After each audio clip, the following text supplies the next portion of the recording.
Mon nom est Martin Thomas Côté en compagnie de Patrice Riverain et Alan Lévesque et vous écoutez Les Injustes. Les ténèbres règnent sur le web. Trolls, fake news et instababe. Le seul et dernier espoir de sauver les internets vient de s'éteindre avec Les Injustes.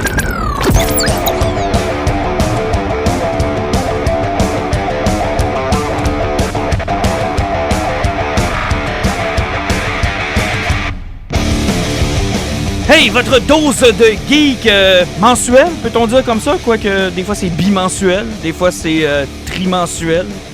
Ça dépend comment on file, là. Ça dépend comment on file. Puis là, avec l'approche des vacances, vous étiez pas encore au courant, mais ça m'a pris 4 fois à refaire l'introduction tellement que je suis déjà en mode vacances. Tellement hâte de sacrer mon camp.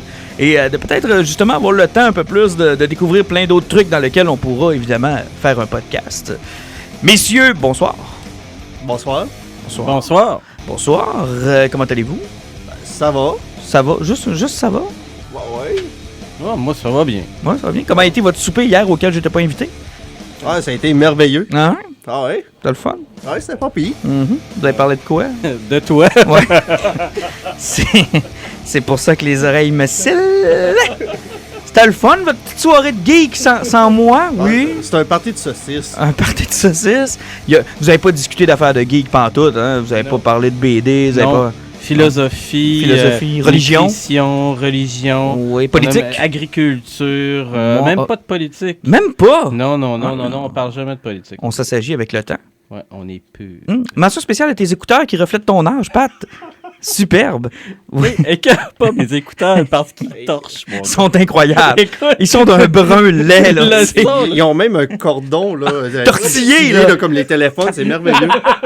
C'est le, affreux. Le son est tellement génial, là. Vous pouvez pas le savoir. Mais c'est correct, je respecte ça. Moi, là, je trippe. Ah, mais c'est comme- C'est pas rétro, c'est vintage. Ah, c'est vraiment vintage. Tout ce qui me manque, c'est une Corvette. Ah, c'est magnifique, sérieusement, là, j'adore. T'as l'air genre d'un... Tu sais, là, d'un premier Star Wars, d'un film des années 70, là, les cosmonautes avec le fil, là. C'est trop génial. C'est affreux. C'est vraiment affreux. Hey, messieurs, on a quand même une édition chargée aujourd'hui. Plein de petits sujets sur lesquels on va s'étendre beaucoup. Faut dire que la saison des blockbusters est bel et bien commencée. On est un peu entre The Incredibles et Jurassic World. Donc, vous comprendrez qu'on parlera pas de dinosaures tout de suite. Puis, éventuellement, on en parlera la semaine prochaine. On va le voir. Déjà, les critiques sont sorties. Avez-vous eu l'occasion d'en lire un peu ou de regarder? Ben, j'en ai lu, mais sauf que c'est à peu près comme celui qui est sorti il y a 2 ans. En Les 2015. critiques sont mitigées. Tu sais, il y a toujours le fanbase qui ne sont pas capables de décrocher du premier Jurassic Park. Dont je fais partie. Ben non, ça, c'est à cause de ton problème avec ton père. Je sais pas, il y a quelque chose qui a une rupture à ce niveau-là, mais Salaud. c'est à peu près comme Darth Maul puis ton jouet d'enfant qui s'est fait briser. là, Salaud. mais, Tu relis toutes mes critiques à des traumatismes d'enfance. Espèce de Freud des pauvres. mais c'est toi qui nous apportes tous tes problèmes. Non, mais c'est ça. C'est que- Va chier! Mais c'est vrai! Oui, yeah, right. C'est vrai, là, tu nous sortais toutes tes théories là, délirantes. Là.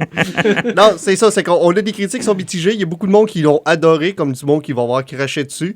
Puis il y a comme du monde qui a détesté le dernier. Puis qui ont aimé celui-là, ça fait qu'on ne sait pas partout dans quoi on s'embarque. J'ai hâte de le voir, ça reste des dinosaures à l'écran, c'est toujours le fun, mais je continue à croire que Jurassic Park c'était un one-shot deal. Je comprends pas qu'on soit rendu à quoi 5, là. C'est trop. 1, c'était en masse, puis c'était bien correct comme ça, d'ailleurs il a très bien vieilli. Et je mettrai sur notre page Facebook, je publie rarement sur notre page Facebook, mais je le ferai tout de suite après le podcast, pour mettre ce vidéo de la théorie dont on est en train de parler, c'est-à-dire que Jurassic Park 1 est un film sur la famille, et en particulier sur comment devenir un bon père. Oh ouais, tout le monde a un petit papa raptor. Exact. Selon Martin. Là. Mais c'est vrai, tu l'as vu le vidéo, donne-moi donc raison. Aucun commentaire. Hey, come on! En plus, c'est fait dans une université américaine où on présente tu sais, scène par scène, tout le subtexte que Spielberg a mis dans ce film-là. Je te dis, c'est un film à propos des papas. Puis quand Spielberg avait fait Jaws, c'était sur les grands-parents? Non, ou, ça c'est... non, Et ce non. que Martin a oublié de dire, c'est que le gars qui a fait la conférence avant ce gars-là, il parlait de créationnisme. Ça fait que c'était une belle conférence très crédible. Hey, c'est... Ah ouais? Ah, c'est une joke. OK, Je me sentais mal pendant un instant. Avant de jaser de tout ça, on va revenir sur le E3. Le seul gamer qu'on a entre nous trois, c'est toi, Alan. Donc, tu l'as probablement plus suivi que nous autres. Moi, je le suis habituellement quand il y a des nouvelles consoles, parce que je veux savoir combien ça va me coûter. Mais en dehors des nouvelles consoles, sur les jeux, je suis un peu moins à c'est ça l'affût. qui arrive, c'est parce que cette année, là, dans le E3, là, ils ont été beaucoup sur d'annonces de nouveaux jeux autres, mais au niveau des nouvelles consoles, ils sont encore assez silencieux là-dessus. Tout ce qu'on a eu, on a eu peut-être Bethesda et compagnie qui ont annoncé que comme Elder Scrolls 6 allait venir à sa prochaine génération de consoles. Il y a certains jeux qui ont été annoncés pour dire on travaille là-dessus, mais ça va être pour la prochaine génération. C'est que il y a plusieurs rumeurs qui disent pour 2020 pour la prochaine génération ou 2021. Parce qu'on est à 2-3 ans, ça fait. Sauf que même encore là, c'est encore court. C'est que s'ils n'en parlent pas avant Noël, là, ça commence à être limite pas mal. Je sais que toi, tu as suivi beaucoup ce qu'il y avait sur les nouvelles consoles, les nouveaux jeux. Pat, de ton côté, chez Coleco. On offre quoi cette année? T'as vu le regard, hein? Si ça avait été... Il paraît qu'ils ont rajouté une couleur dans les jeux. Il y a noir, blanc et vert. Est-ce que c'est cette année qu'on passe à 16 bits? Non. tu m'énerves tellement, là. Mais qu'est-ce qu'on peut retenir du E3 dans les jeux qui ont été présentés dans cette édition-là? Je pense qu'il y a beaucoup de monde qui attendait de voir les premiers gameplays de Fallout 76. OK. C'est le premier jeu de Fallout qui va être dans un univers multiplayer. Personnellement, moi, ça m'a pas impressionné parce que moi, ce que j'aimais de Fallout, pour ceux qui connaissent la série, c'est le VATS, le système de points d'action, où quand tu décides de faire de quoi, tu poses le jeu, puis tu choisis tes actions que tu vas faire. C'est comme un first-person shooter, mais comme un RPG en même temps. En mettant ça multiplayer, tu élimines ça. Puis l'autre problème du multiplayer, c'est qu'on sait tout à quoi que ça ressemble des jeunes de 12 ans qui jouent à des jeux. Ça fout à marre, c'est des petits crises de trolls. Puis moi, sérieusement, je commençais à jouer quelque chose, me monter, là, puis avoir une bande de caves qui courent à la montée. Il faut comme, on a trouvé l'école pour les missiles nucléaires, puis me faire sauter à la gueule de même. Ça enlève le plaisir du jeu. Ouais, mais ce monde-là sont pas déjà sur Fortnite? Sont sur Fortnite, ils ont bien code, là, mais sauf qu'ils sont même rendus sur Nintendo parce que Fortnite a été annoncé sur Nintendo Switch en même temps que du E3. Quelle catastrophe. Une vraie catastrophe. Sinon, qu'est-ce qu'on a eu? En passant Fortnite, là, en entendez-vous un peu parler? Moi, j'ai des gars qui travaillent à job ici, là, qui jouent à Fortnite, et tous les matins, j'ai la rencontre de la ligue de Fortnite, genre au coin de mon bureau, là, plus capable. J'ai jamais joué, j'ai jamais regardé, je sais pas c'est quoi, mais je veux toutes les arracher à la tête. Ben... C'est... Moi, c'est mes petits voisins de 7-8 ans qui jouent puis qui trippent comme des malades. Plus capable. Plus capable. Ben, tu sais, Pat, il y a un de tes collègues de travail qui vient de commencer à jouer là-dessus sur sa Switch. Ça fait que, watch-toi. Mais, il a switché là-dessus. Sinon, jeu de mots! Mais sinon, au niveau des grosses annonces qu'il y a eu, peut-être, là, je pense que c'est surtout PlayStation qui s'est démarqué avec des nouvelles IP, encore une fois. Comme le Ghost of Tsushima, là, qui va sortir une espèce de jeu de samouraï, là, avec des graphiques qui sont totalement hallucinants.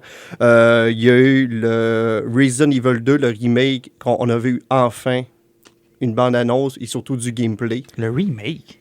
Ben, Pourquoi? Resident Evil 2, c'est le jeu de Resident Evil le plus populaire. Je le connais, je l'ai joué, c'est sauf que là, c'est pas juste un remake, ils ont pas juste pour finir, ils ont refait le jeu à 100%. Okay. C'est que tu peux aller voir le gameplay de quoi ça va. Ils ont pris le même moteur de gameplay que Resident Evil 4.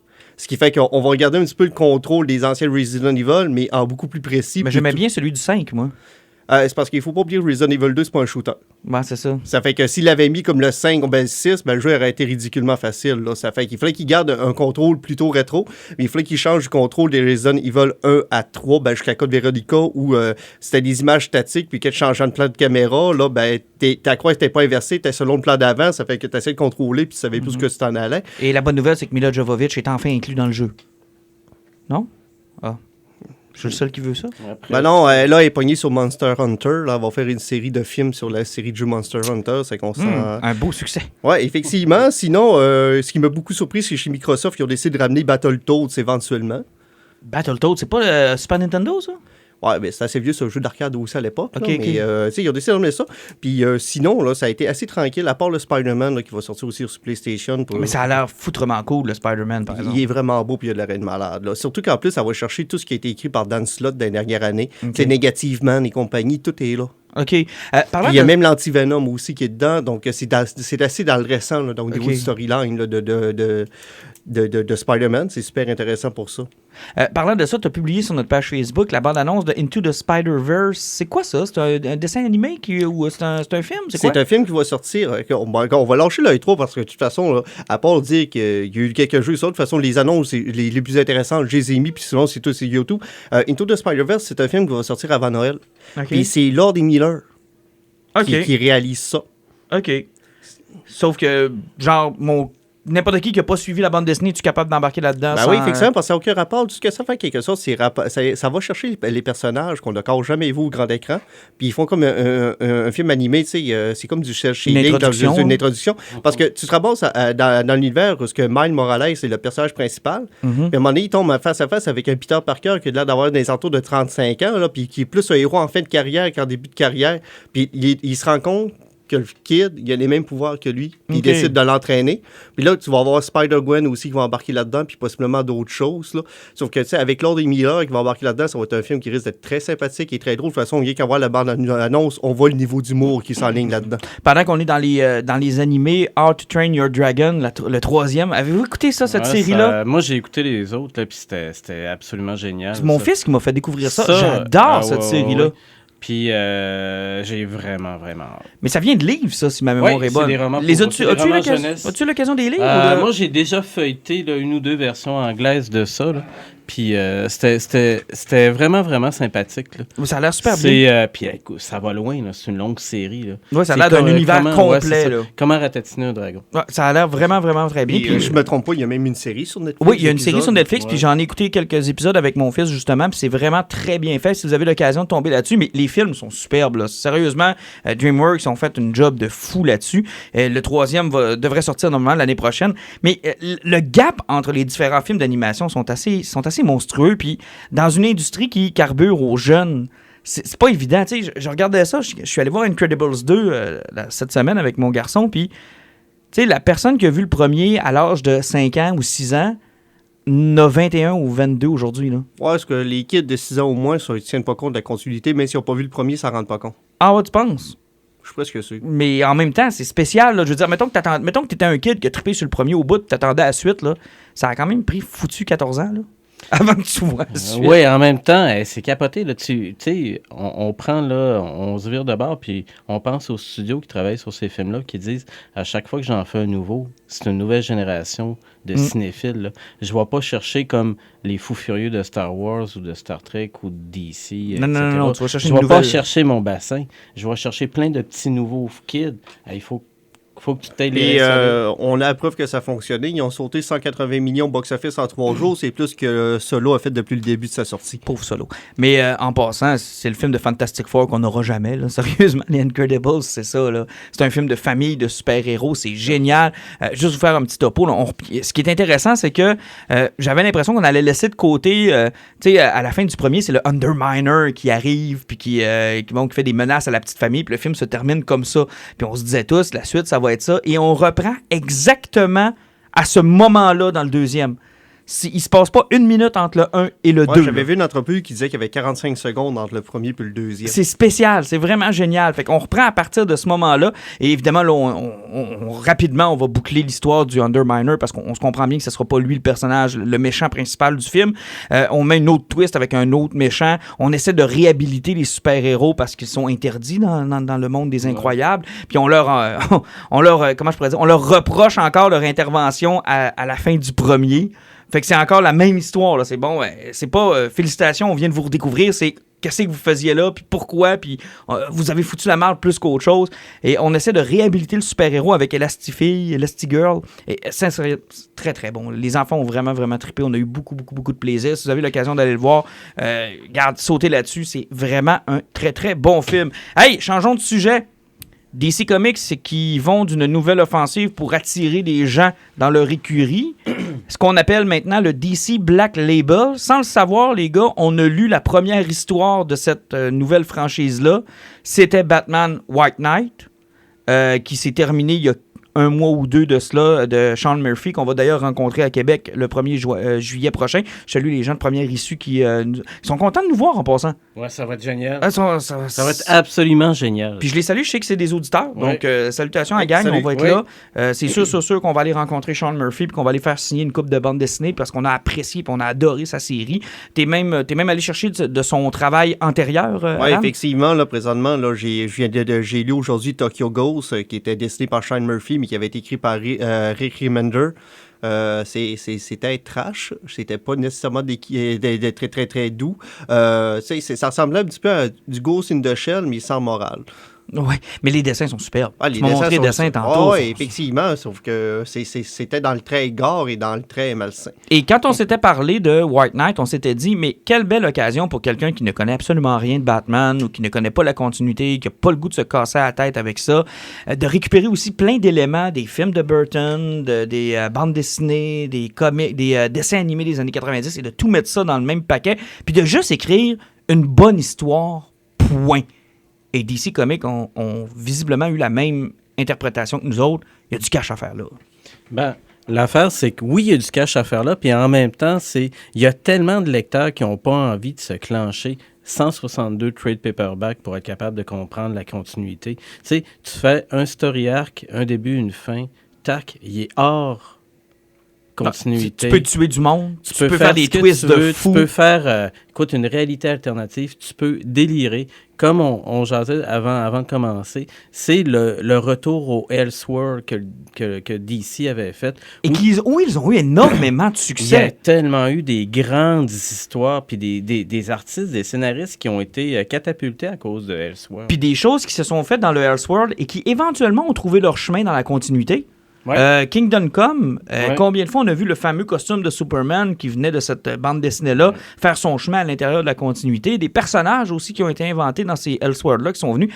Superman Red Sun, c'était toujours bien assez bon. Justement, c'est un point, je voulais justement parler de Red Son, parce que l'avantage de ces séries-là, en laissant plus de possibilités puis de contrôle aux auteurs, c'est qu'ils peuvent faire des choses qui sont uniques. Le 3/4 du temps, tu vas dire à quelqu'un, là, c'est quoi ta meilleure histoire de Superman? Ben, Rose va t'en dire, moi, c'est la mort de Superman. Le 3/4 du temps, ça va sortir Red Son. Ah, parce que c'était écœurant, puis t'as pas besoin de rien, t'as pas de bagage, tu lis ça, t'as une liberté totale. Là, on a annoncé des projets dans le fameux Black Label. On sait que le premier, c'est White Knight. En passant, soyez patients, là, mois d'octobre, 6 octobre, hein? Ça commence au mois d'octobre. En quelque sorte, Black Label, il avait commencé à en parler au mois de mars. OK. Il avait commencé à mettre leur équipe à travailler là-dessus, mais là, ça a été officialisé là, en fin de semaine, les dates de sortie des premiers numéros, parce que je me trompe pas, ils vont partir avec 6 séries. OK. Mais juste pour donner un petit round-up de qui va travailler là-dessus, là, au niveau des auteurs, on va avoir Greg Rucka, Frank Excellent. Miller, Scott Snyder. Hey, Frank Miller. Ah, mais Il y en a qui sont contents, là. il est encore vivant. Il est encore vivant, ça va être bon. Il y a Brian Azzarello, Kelly Sue DeConnick, puis John Ridley. Au niveau du dessin, on va avoir John Romita Jr., Greg Capullo, Wow, ouais, Lee Greg Capullo. Bermejo et Phil Jimenez. Mais Scott Schneider est là-dedans aussi, là. Oui, il me semble. Tu l'as pas nommé, mais il est là-dedans. Ouais, mais Scott Snyder, des auteurs, je l'ai nommé. Ah, ok, tu l'as nommé? Ok, Ouais, c'est beau. là, Mais, je parce que Schneider et Capullo, sérieusement, si vous n'avez pas lu leur run sur New 52 avec Batman, c'est devenu un instant classique, là. Court of Owls, c'est probablement l'histoire de Batman récente, la meilleure qu'ils ont faite, là. Oui, puis c'est celle qui a eu le plus de popularité. Exactement. Ben, exactement. puis c'est pas pour rien qu'aussi que c'est un point important dans la série TV Gotham. Le Court of Owls, c'est Ben quelque oui. chose qui est super important là-dedans. Puis pourtant, c'est quelque chose, ça fait... C'est quoi, récent, là. Ça fait 2 ans que ça existe. À peu près. À peu près. Donc, c'est Puis, que- écoute, avant Court of Owls, je m'excuse de te couper, avant Court of Owls, la dernière que je me rappelle, c'est Hush, Ouais. qui a eu autant d'impact Ouais. dans le mainstream. Là. Parce que, tu sais, des fois, tu as des idées qui sont dans la bande dessinée qui finissent par traverser de l'autre côté, tu sais, à aller influencer ce qui se fait dans les films, dans les séries télé, et même dans l'image qu'on se fait de Batman. Pendant des années, l'image de Batman qui circulait partout, c'était celle de Neil Adams. Ah, Et là, c'est celle de Jim Lee, là. Oui, définitivement. Là, c'est rendu, il est plus moderne, il est différent, un peu plus twisté. Mais oui, effectivement. Quand on commence à traverser de l'autre bord, Ouais. c'est là qu'on voit une influence. Là. Ouais. Donc, là, tu m'as fait le round-up des auteurs, des dessinateurs, et on va parler un peu des séries, parce qu'on a déjà des petites bribes de à quoi ça va ressembler, les séries, qui travaillent sur quoi. Je veux vous entendre là-dessus, parce qu'il y a des idées qui sont capotées, et c'est génial. Tu sais, le House of ID de Marvel, là, Je pense qu'on s'est basé là-dessus. C'est là. ça fait que... Mais tu sais, c'est sans oublier qu'aussi de la façon qu'ils veulent présenter la série, ça va être plus mature, ça va être plus sérieux. Pour les gens qui sont peut-être moins dans le DC, là, ça va ressembler beaucoup à ce que Marvel Knight avait été au début des années 2000. Et pourquoi ils l'ont abandonné d'ailleurs, ou ils en font presque plus? Ben, parce qu'à un moment donné, que Bendis avait trop embarqué dans ses méga crossovers, il avait décidé de lâcher la série qui était plus mature. C'est comme, à la même époque, il avait à peu près lâché le Max Comic. Ça fait que Marvel avait décidé de vraiment tout se concentrer sur leur multiverse, puis il avait laissé tomber tout ce qui était à côté, mais c'est un plan de marketing qui était Des classiques là-dedans, Pat, dans Marvel Knight? Ah, bon sang. Daredevil, Wolverine, Punisher, Fantastic Four. Ah ouais? C'était écœurant, puis on peut tous les retrouver en trade paperback. Ah oui, facile. Wolverine, c'était écrit par Greg Rucka, c'était un chef-d'œuvre du début jusqu'à la fin. C'était incroyable. OK, donc avis à ceux qui nous écoutent, Et, vous pouvez les retrouver. Le Punisher là, de Dillon puis Garth Ennis, là, hein, c'est la meilleure série de Punisher là, qui aura jamais existé. C'est hors continuité. C'est hors continuité, et c'est d'une violence et d'un humour là, qui est incroyable. C'est complètement débile. Là. Tu sais, tu te dis, non, il fera pas ça. Puis il trouve des moyens tellement pas de bon sens de se débarrasser des méchants. Là. Non, mais c'est génial, mais en n'étant pas lié à la continuité, tu peux bien faire ce que tu veux. Mais Exactement, ça. c'est que là, on va embarquer justement ces sujets. Je vais passer par-dessus le plus plate parce qu'on n'en parlera pas. C'est lequel? C'est le Superman Year One de Frank Miller et John Romita Jr. Mais je suis pas, Je suis pas d'accord. Je suis pas d'accord parce que j'ai beaucoup de curiosité. Oui, de la curiosité. Négative. Mais... Ouais, Ah non, pas moi. Pas moi parce que Frank Miller n'aura pas le contrôle visuel. Mm-hmm. Et c'est ça qui casse en ce moment tous ses derniers projets, c'est-à-dire que le gars, il part dans ses chiffres, puis il est comme, il n'y a pas de... avant, c'était Lynn Varley, là, sa coloriste qui mettait certains freins, mais là, je sais plus qu'est-ce qui est arrivé dernièrement, en tout cas, il dérape. Mais là, t'as John Romita Jr. qui dessine. John Romita Jr., là, c'est une machine au niveau de la sortie des numéros. Là. Donc lui, il va Ce gars-là, c'était un des artistes qui était capable de produire le plus rapidement possible. Puis il était sur plein de séries quand il était avec Marvel par moment. C'était fou, là. T'arrivais, tu disais, Chris, il est pas humain. Il y a le Stephen King du dessin. Ouais, puis il y a un sale caractère, fait que ça devait fitter avec... Parce que Miller, le problème, c'est ces projets qui sont soit inachevés ou beaucoup trop longs à achever. Mais justement, là, c'est l'avantage du Black Label. C'est des séries de 3 numéros. Puis est-ce qu'on a encore besoin, je vous pose la question, d'une 28 millième histoire sur l'origine de Superman? T'sais, on a eu Birthright, Man of Steel, Earth One. Parce que, c'est parce que, comme je te disais là, avant qu'on enregistre, c'est qu'au niveau du Black Label, ils vont aller chercher des titres qui ont existé la dernière année. Ils vont aller chercher le All-Star Superman de Grant Morrison et Frank Fredley, le DC New Frontier, le Kingdom Come, puis le Batman Year One, Dark Knight, puis Master Race de Frank Miller. Donc tout ça devient du Black Label. Du Black Label, puis j'ai l'impression qu'ils vont faire un round-up en faisant comme un Superman qui va fitter dans cet univers-là avec le Batman, puis si Frank Miller va s'en occuper. C'est que vu que ces deux personnages sont au même niveau au niveau de la popularité, ils vont les mettre sur un pied d'égalité avec le même auteur qui va embarquer là-dessus. Parce que un des avantages qu'ils font en récupérant d'anciennes publications qui vont devenir du Black Label, c'est d'arriver et de dire cet univers-là qui a déjà été touché et qui n'a plus jamais été réutilisé, ben on a une opportunité de pouvoir peut-être aller en chercher des bribes, on marchait dedans, la revisiter. Ben, s'il la revisite puis qu'on dit que c'est Frank Miller qui embarque sur un truc de Superman, il n'y a rien qui dit que ça pourrait pas être dans la continuité de Dark Knight. Puis ce qui serait très intéressant, parce que son Superman est sous-exploité dans Dark Knight. Sous-exploité, et aux yeux de Frank Miller, Superman a toujours été l'ennemi.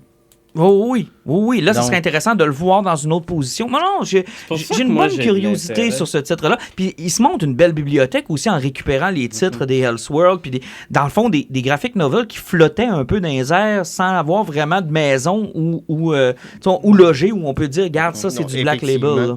Mais sauf que là, si on y va sur l'autre titre, je pense que ça, c'en est un qui nous intéresse vraiment. Si on y va sur le Batman Last Night on Earth, Scott Snyder, Greg Capullo.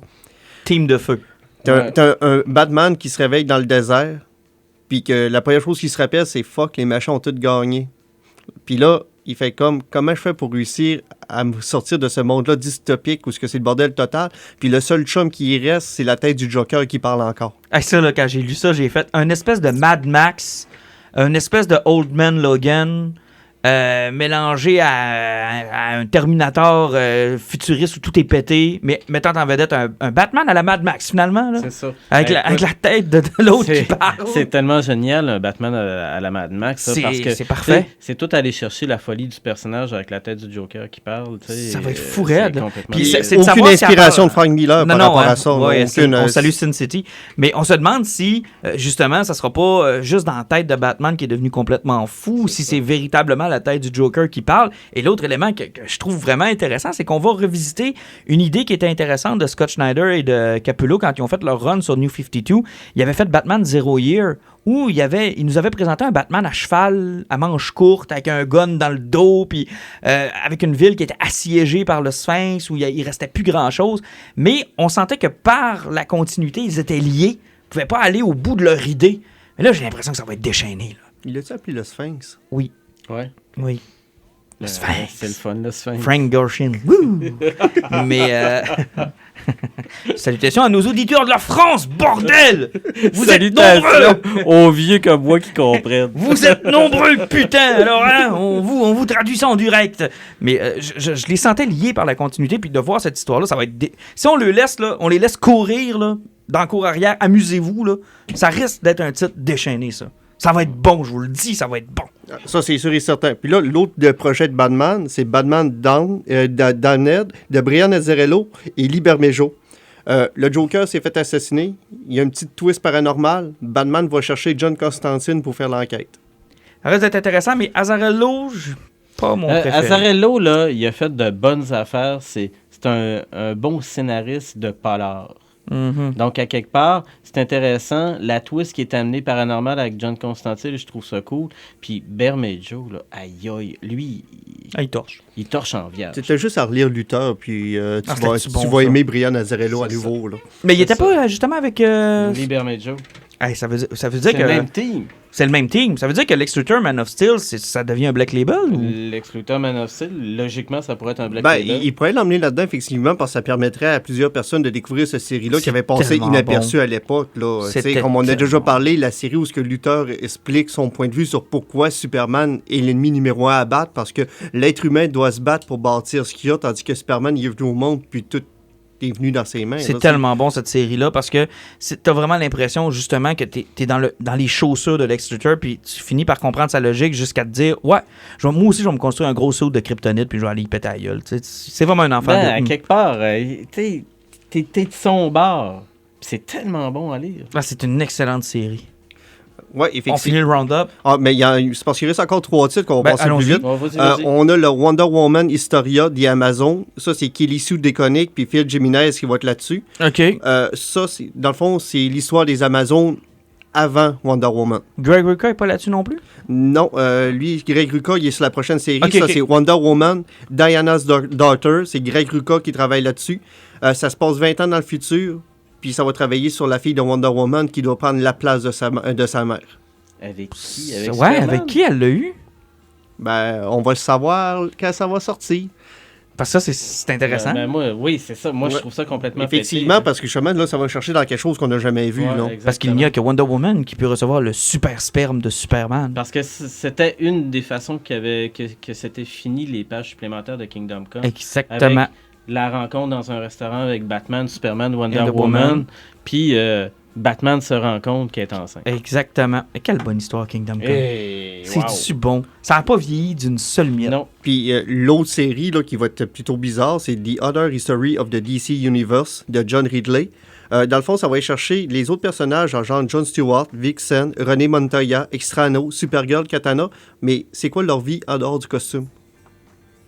Ça m'intéresse pas tant de voir. Je trouve ça bizarre. Puis en plus, Ouais. je pense que c'est la seule série qui va être sur 7 numéros, je pense, quelque chose dans le genre. C'est OK, que... ouais. Mais c'est pas Kevin Smith ou Neil Gaiman. C'est qui avait écrit The Story? C'est Alan Moore qui a écrit Alan The Moore? Story Oui, c'est Alan of Moore. the DC Universe. Mais c'était pas dans le même contexte. Là. Ouais, mais c'est parce que c'est bizarre. On dirait que ça fait... Il y a une référence Parce pour que essayer de... the Other History of the DC Universe, j'ai l'impression qu'il y a un clin d'œil. Oui, effectivement. Donc, ça va être à surveiller. DC Black Label, donc ça va être lancé en fait sous forme de trade paperback. Ça l'est déjà, si vous voulez aller voir les anciens trade paperbacks dont on vient de vous parler. Effectivement, puis ces séries-là vont être sous des formats qui vont être particuliers. C'est que j'ai pas l'impression que ça va être le 32 pages normal. J'ai plutôt l'impression que ça va tourner sur du 48 pages. C'est qu'il ne faut pas surprendre ces BD sur des alentours de 5$ en montant. Et j'imagine qu'on peut attendre aussi les trade paperbacks. En étant des séries de 3 numéros, là, normalement, 4-5 mois après la date de la sortie du premier numéro, tu es supposé d'avoir le trade paperback. Parfait. Moi, c'est ce que je vais attendre. Quoique je me mords les doigts de ne pas avoir les numéros de Dark Knight Returns, là, qui doivent valoir quand même une petite beurrée aujourd'hui. Là. Ouais. J'aurais aimé ça, mais bon. Hey, Man of Steel, avez-vous eu l'occasion de le lire de Bendis? Checker un peu de quoi ça avait l'air? Ben, j'ai rien qu'encore le premier numéro. Okay. C'est qu'à la fin du mois, je vais voir le reste, là, mais oui, on avait parlé qu'on avait du fun. Ça promet. Ça promet parce qu'il y a un nouveau méchant puis tout ce qu'il y a là-dessus, c'est que... Sauf que je trouve que l'Internet est plutôt silencieux jusqu'à maintenant, parce que là, on est rendu quoi, 3e semaine de juin? Ouais. C'est qu'on a à peu près 4 numéros de sortie. À peu près. Puis c'est assez tranquille. J'ai pas vu beaucoup de nouvelles passer. C'est sûr que j'ai pas fait de recherche, parce que de toute façon, je veux pas me spoiler non plus. Mais t'as divulgaché? Pense à nos auditeurs! Hein, de la France, putain! Oh yeah! Oh yeah, les Français! Hein, stop ou encore? Hein, ce tube de plastique Bertrand. OK, parfait. Prochain sujet. Restons dans le monde de la BD. Ouais. C'est arrivé vendredi, je pense. Oui, vendredi. J'ai vu passer une publication de notre chum, on va l'appeler de même, Master. Notre chum Patrick Sénécal.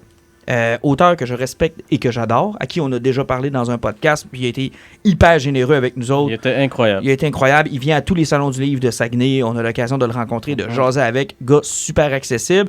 Gars avec qui on a parlé souvent de comment c'était la production télévisuelle, la production même de films, comment c'était difficile au Québec de faire passer du genre. D'ailleurs, ils avaient déjà parlé qu'ils travaillaient sur d'autres projets puis qu'ils voulaient s'en aller ailleurs. Puis là, je pense qu'on a su vendredi où c'est qu'ils voulaient aller. Moi, je pensais beaucoup à Netflix. J'aurais aimé ça que Netflix ose et aille chercher Patrick Sénécal, puis qu'ils disent « Ouais, le Québec, vous voulez pas de lui, ben mangez de la merde, on va s'en aller avec lui, puis on va le présenter au States, puis vous allez voir, ça va pogner. » Moi, j'aurais aimé ça.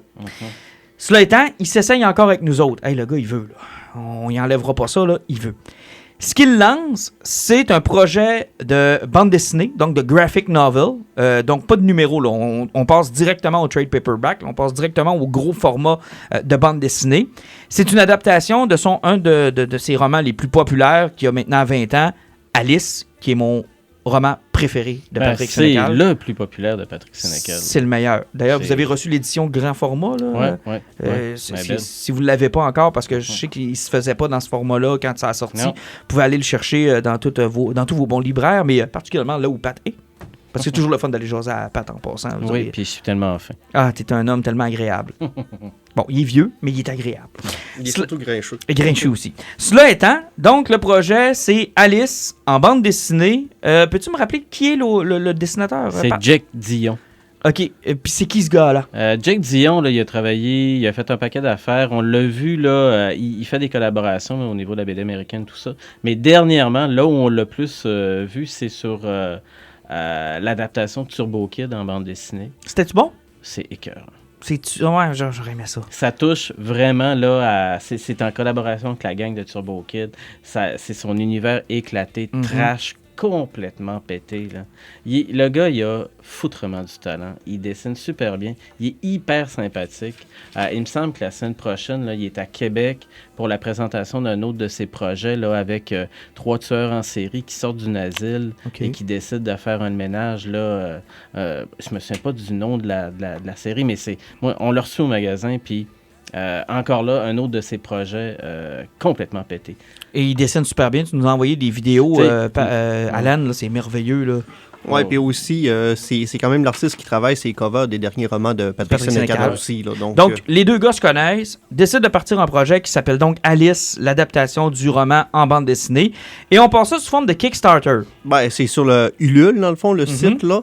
C'est qu'il passe ça vraiment sur un sociofinancement. La nouvelle est sortie vendredi. Il y a comme un objectif de 1000 au niveau de la prévente. Puis là, c'est très bien d'expliquer où vont aller les fonds par rapport à ça. Mais je pense que là, on vient de se rendre compte qu'un sociofinancement au Québec, là, c'est tough, au niveau de la bande dessinée, où on a l'impression que c'est un média qui est peut-être un petit peu plus méprisé ici. On voit que c'est tough, là. Et je suis surpris. Quand nous, on a vu la nouvelle, on s'est empêché, Alan, puis je sais que Pat, tu vas le faire dans les prochaines heures, prochains jours. On s'est empressé de commander notre copie. Ça a coûté 52$, OK? Jugez-nous tant que vous voulez. C'est sûr que la date fait reculer peut-être un peu de monde. Là. Ça ne sera pas délivré avant 2020. Okay? Ouais, au mois de mai 2020, sauf que c'est quand même une édition signée par Patrick Sénécal, puis le dessinateur Jake Dion aussi. C'est que, tu sais, c'est quand même un beau produit. Puis c'est surtout aussi pour réussir à le promouvoir, puis tu sais, donner une chance à quelqu'un qui veut faire quelque chose d'intéressant. Fait que moi, je me suis dépêché. J'ai dit, ça y est, je vais sauter là-dessus. J'ai réservé le 52$ sur PayPal qu'on nous demande, qui n'est pas débité tant et aussi longtemps que le projet n'est pas financé. Donc, je me suis dit, ça prendra pas de temps. D'après moi, dimanche, c'est réglé. On va me facturer tout ça. Quelle ne fut pas ma surprise d'aller voir, pas plus tard que ce matin, puis de me rendre compte qu'on est à 12% du financement du projet. C'est que c'est passé, boys. Je comprends pas. Ouais, effectivement, c'est assez surprenant parce que les projets qui fonctionnent, normalement, sont comme exemple sur Kickstarter. Là, ouais. D'habitude, c'est un projet qui pointe vraiment, là, dans les 24 heures, l'objectif est atteint. Mais là, on est loin de ça, là. À 12%, là, Puis surtout que le hype est supposé d'être d'un premier jour. Je ne sais pas s'il va y avoir une campagne de marketing qui va s'annoncer, s'il va faire des entrevues au cours de la semaine, puis ça a été annoncé vendredi, c'est que peut-être qu'il va passer ses médias nationaux cette semaine avec ça. Là. Il n'y aura pas le choix parce qu'il faut qu'il pousse ça, parce que normalement, comme je dis, en sortant ça, mais encore une fois, ça prouve de quoi, là, hein? Tu sais, moi, je sais qu'un petit peu notre page Facebook, comment ça fonctionne, là, hein? Les nouveaux algorithmes, là, par rapport à ça, que si tu n'es pas un ami, tu as une page qui est, comme on peut dire, commerciale, là, hein? Qui fait que le monde ne te voit plus passer, là. C'est ça que ça fait. Tu peux avoir 10 000 personnes qui te suivent. Tu vas poster quelque chose, là, hein, puis c'est pas seulement 3% de ce monde-là qui va faire ça. Il faut que le monde interagisse avec tes publications pour que tu réapparaisses sur leur feeds. Ça fait que si tu n'as personne qui veut passer, qui trouve le moyen de le partager ou de commander là-dessus, là, il n'y a aucun de ses chums qui va le voir passer, puis personne ne va le voir. Ça fait que tout ce que tu passes sur Facebook passe inaperçu maintenant. Mais de là, le rôle d'une société d'État comme Radio-Canada, par exemple, d'en parler puis d'en faire la promotion, ou encore les autres médias d'attraper la balle au bon, là. Mais on en parlait, là. Moi, je pense qu'il y a un problème de médias, puis il y a un problème de culture, là. On tourne autour de... là, je vais me faire haïr, là, je m'en sers. On va se faire... Écoute, tu sais, là, Chris... Tout le délire, là, c'est de la BD, c'est du genre, c'est pas intellectuel, c'est pas Luc Picard, Chris. C'est pas Luc Picard, c'est pas Félix Leclerc, c'est pas... ça. Il y a pas de canot, c'est pas Villa. C'est ça, ça a pas été publié, là, à petit tirage, là, puis encensé par Québec solidaire ou des trucs de même, là. Garde, fuck tabarnouche, là. Tu sais, le genre, là, au Québec, là... On en a parlé dans plusieurs podcasts quand on faisait nos poisons et tout ça. Mais il y a une effervescence d'auteurs de renom intéressants qui ont embarqué sur les contes interdits, qui ont embarqué sur le projet Cobaye, les Patrick Sénécal qui sortent. On en a parlé lors de Frisson du Nord, les courts-métrages, les genres. Écoute, juste là, Robin Robert, là, qui a gagné. Les Affamés. Qui a gagné avec Les Affamés, puis qui a tellement été loin dans... sa diatribe pour se faire dire « Arrêtez ma gang de trous de cul de penser qu'il y a rien que tel type de film qui peut se faire, qu'il a gagné son pari, puis le Blu-ray va sortir. » Mais ça, là, c'est un bon Il a fallu qu'il gagne combien de prix d'en face de tout le monde pour qu'il sorte le Blu-ray, puis que le monde fasse ça. On a passé à côté de quelque chose. Mais heureusement qu'il a gagné des prix, puis moi, j'étais pas convaincu que ce gars-là allait gagner des prix. Hey, ça a été vu par 20 000 personnes. 20 000! Vous allez me faire à croire il n'a pas été distribué.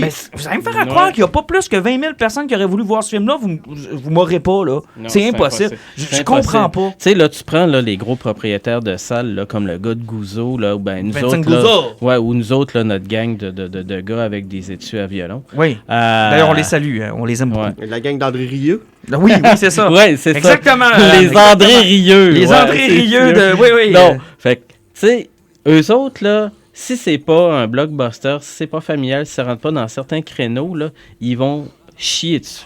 Mais en même temps, ils se plaignent que les films québécois ne font pas de films que les gens veulent voir. Moi, je m'excuse, un film d'horreur québécois, je veux voir ça. Moi aussi. Mais pourquoi vous le distribuez pas, sacrément? Je veux le voir, Les Affamés. Regarde, je vais être honnête avec vous, je l'ai pas vu. Mais non, moi, j'ai pas été capable. Je peux pas. Je l'ai pas vu. Ben, on aurait pu le voir, sauf que le payer 20$ sur PlayStation Store, c'est comme chiant, là. Ben, c'est colon. C'est juste colon.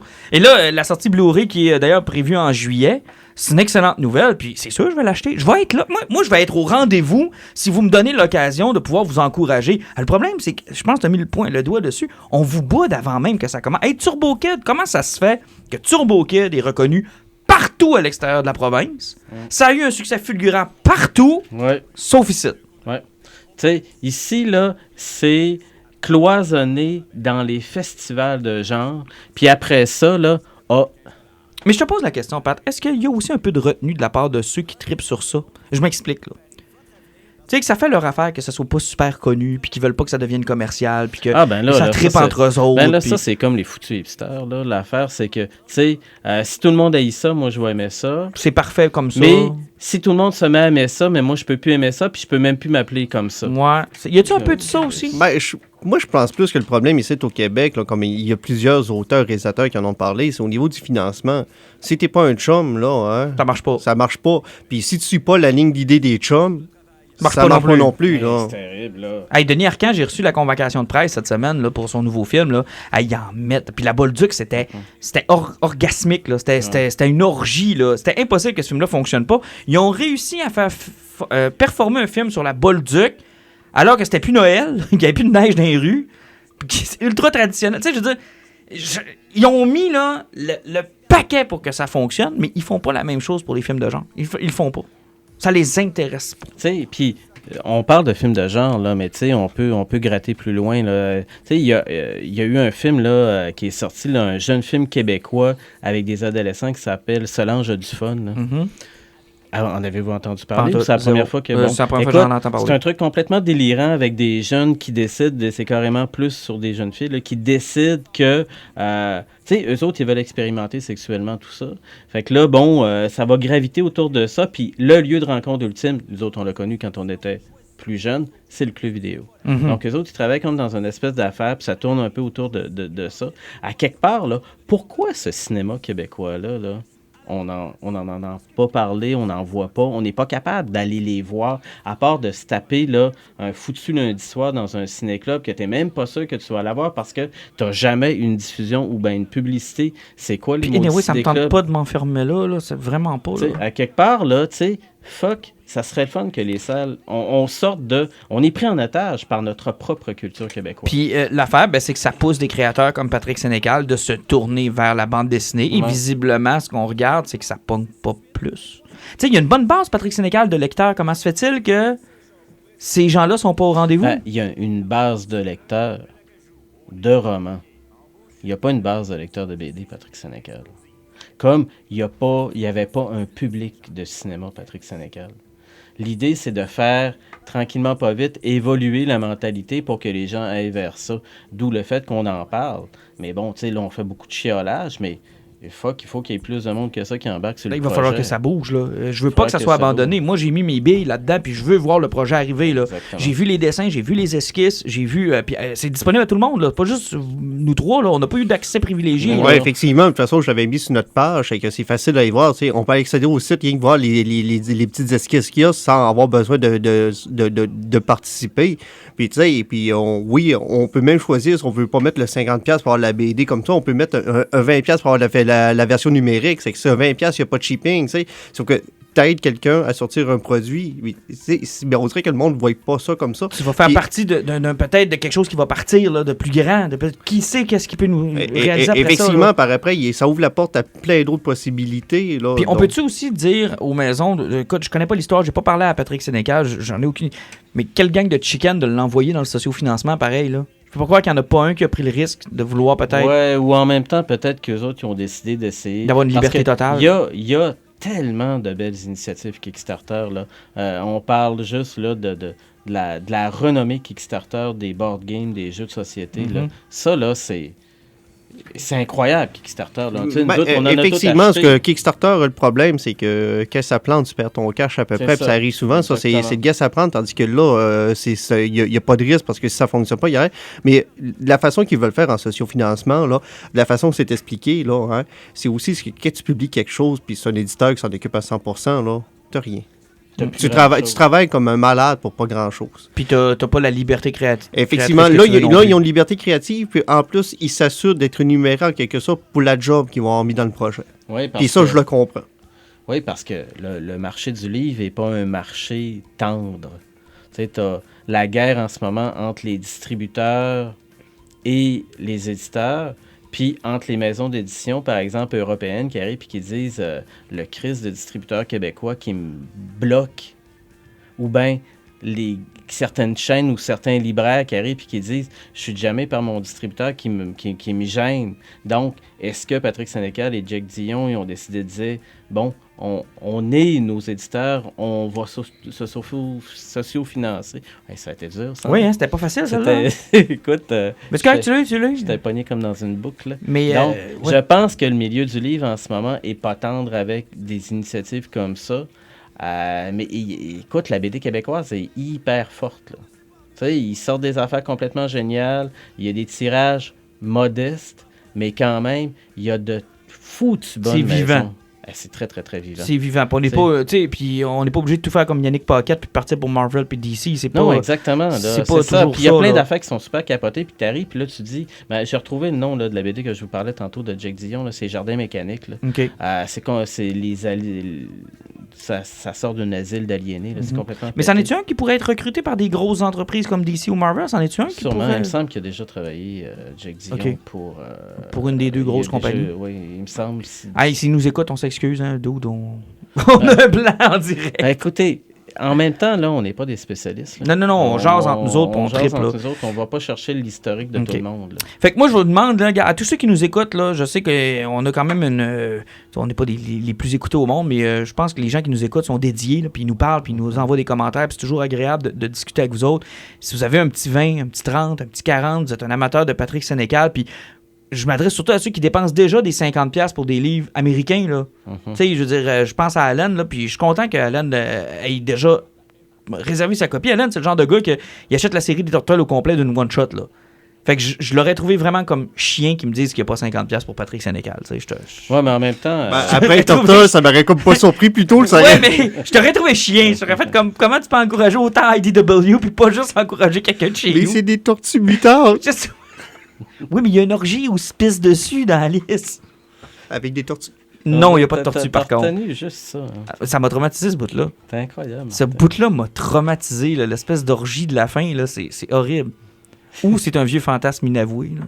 Un des deux. Écoute ça, puis Chris Hemsworth. Ouais, Chris Hemsworth. Hey, puis imagine une orgie où ça se pisse dessus avec Chris Hemsworth. Là, je peux te jurer, mon homme... On peut censurer ce bout-là. Non, ça sera pas, malheureusement pas censuré. Hey, puis avant de... hydromel de Chris Hemsworth. Avant de se laisser... Nectar des dieux. Oui, je vais m'arrêter là. J'avais autre chose, mais je suis sage. Je vais m'arrêter là. C'est horrible, là. Hey, on s'adresse plus particulièrement aux gens de Saguenay. Du 22 juin au 25 novembre, l'exposition sur Tintin. À Vieille Pulperie. Et que je suis content. Je suis vraiment content. Puis je veux saluer toute la gang de la Pulperie qui ont travaillé là-dessus. Puis je sais qu'ils ont travaillé très, très, très fort. Ouais. Ils ont voulu amener Disney à un moment donné. Ça a été plus compliqué. Je sais pas où le projet est rendu. Mais ils auront réussi à avoir quelque chose de différent de Québec. Hein. L'exposition de Québec, c'était une exposition qui était sur RG. Là, on aura une exposition qui est sur Tintin, ce que je trouve beaucoup plus intéressant tant qu'à moi. Êtes-vous des lecteurs de Tintin? Oui. Les avez tous lus? Oui. Il y a très longtemps, ouais. Oui, il y a très longtemps. Je m'en suis retapé une coupe il n'y a pas longtemps avec mon garçon. Il était raciste, hein? C'est ce que j'ai... Moi, j'ai bloqué mon commentaire parce que tu as dit, on fait pas ça sur RG. J'ai fait, au moins, ça sera pas misogyne ni raciste. Non, écoute. C'est un gars de son talent. C'est spectaculaire. Pas de bon sens. C'est spectaculaire. Avez-vous déjà... Au Congo, c'est malade. C'est fou raide. Ça n'a pas de bon sens. Vous voulez pogner un bon trip, là? Fumez-vous un pétard ou buvez une bonne bière puis allez vous lire Tintin au Congo, man. C'est horrible. Ça n'a pas de bon sens. Vous allez vous demander... Mais le Tintin... Surtout qu'en plus, Tintin au Congo, il avait été refait pour enlever certaines affaires trash. Oui. Il est plus trash que ça encore, là. Oui, parce que... Bon, là, ça va encore faire référence à mon âge. Là. Oui, mais vas-y. Abreuve-nous de 1943. Va chier, mais ma version de Tintin au Congo, moi, il chasse le rhinocéros à la dynamite en enlevant la corne puis en mettant un bâton de dynamite dans la corne. C'était intense. En tout cas, mais ils ont gardé le meilleur bout. Milou qui se fait manger par le serpent, là. C'est vraiment bon. Alors, si vous êtes des tintinophiles, vous pourrez aller voir cette exposition-là. Puis, si vous nous écoutez de l'extérieur de Saguenay, ce sera une bonne occasion de venir checker notre région, venir goûter nos microbrasseries et aller voir Tintin au Congo. Pourquoi pas? Puis chante pas. Puis chante pas. Hey, si vous faites les trois, là... Ça avait un gros week-end. Vous en reviendrez plus jamais ici. Lâche mon ami Sean Paul, tranquille. Donc, le monde de Tintin, 22 juin au 25 novembre 2018. Puis, assurément que nous irons faire un tour. On ira ensemble. Bonne idée. Quelle bonne idée, non? Ouais. Après un souper barbecue, lorsque tout le monde Parce que je serai pas là. Vous m'appellerez une fois que le repas sera fini. Ah, ben, on pourrait y aller. Oui. Être en FaceTime puis dire, hey, regarde, Martin. Non, ça serait encore plus colon que vous faites un souper pas de moi, vous vous saoulez la gueule, vous avez besoin d'un chauffeur désigné pour vous rendre à Tintin. Ça serait parfait, je vais être là. C'est moi le chauffeur désigné. Ah, c'est vrai. En tout cas. Ben, bref, on ira ensemble, on ira faire un tour. Ouais. Puis, c'est pas très cher, honnêtement, à Pulperie. Là. C'est quoi? C'est, garde 19$ pour y aller, tu sais. Pour un adulte, là. Je trouve ça raisonnable. C'est bien raisonnable, là, honnêtement. Mais Pat, il doit avoir un rabais. Oui, je dors, attends un peu. Aîné, 16,50. Fait que Pat payera pas trop cher. Vous autres, avez-vous un rabais parce que vous êtes insignifiant? Oui, enfant moins de 5 ans, c'est gratuit. Donc, on va y aller pour 16,50 les trois ensemble. Exact. Deal! On est correct. Puis, tiens, on se laisse-tu sur un poison? Vous avez-tu, un petit poison? On fait une petite tournée de ce que vous êtes en train de lire, de ce que vous découvrez, de ce que vous avez le goût. Pat? Moi, je suis en train de lire Little Heaven de Nick Cutter. Nick Cutter, on l'avait connu avec Troupe 52. C'est un auteur canadien qui écrit sous un pseudonyme. Puis Cutter, parce qu'il voulait avoir un pseudonyme plus cinglant, il fait du récit d'horreur. Et dans Little Heaven, on suit 3 hommes de main, tueurs à gages, en fait, 2 gars et une femme, qui ont déjà voulu s'affronter ensemble, qui ont combattu le mal et qui doivent retourner à ces lieux-là pour se battre contre le mal encore une fois. Sauf que c'est pas le bien contre le mal. Là. OK. Ils sont pas nécessairement nets non plus. Ils sont juste coincés là en ayant fait un deal qui les a, tu sais, à double tranchant. Et il est tellement jamais tendre, Nick Cutter, dans ses écrits. Là. Dans Troupe 52, c'était des petits kids qui étaient sur une île avec un gars infecté par quelque chose, puis tu voyais toute la méchanceté de l'enfance qui peut ressortir, comment ils sont prêts à tout pour survivre. Là. Puis là-dedans, ben, tu vois encore comment tous les gens sont prêts à tout pour réussir à arriver à leur fin. Et c'est tout un auteur d'horreur. Là. Et c'était disponible dans les bonnes librairies. Oui, puis c'est publié chez Alto, là, une super un prix belle raisonnable? Oui, moi je l'ai trouvé raisonnable. C'est particulier, une drôle d'édition avec, de temps en temps dans les chapitres, là, un dessin. Ah, OK. Il y a quand même un petit côté roman graphique. Ah, ça c'est intéressant. Ouais. Cool. Fait qu'on suit ça. Alan? Moi, j'y ai été dans le plus léger pas mal. Vendredi, c'était la sortie de la 6e saison de Voltron sur Netflix. Ça fait que ça a été mon poison. Je suis vraiment un grand fan de Voltron depuis les années 80. Moi, ça fait que je suis cette nouvelle série-là depuis qu'elle a commencé. Il y a 6 saisons qui sont sorties, mais les dernières saisons, Netflix a été brillant. Plutôt qu'avoir genre 15 épisodes qui sortent une fois par année, à tous les 3 mois, ils vont sortir à peu près un 6-7 épisodes. Ça fait que oui, c'est court, mais la distance de temps entre les sorties, ils sont beaucoup plus rapprochés aussi. C'est que c'est brillant, c'est plus facile à suivre. C'est sûr que c'est un petit peu enfantin, c'est du Dreamwalk, mais l'histoire, plus ça avance, c'est de mieux en mieux tissé, c'est toujours de plus en plus intéressant. Moi, j'adore ça, la qualité d'animation est vraiment là. J'aime vraiment ça. L'histoire est super bonne aussi.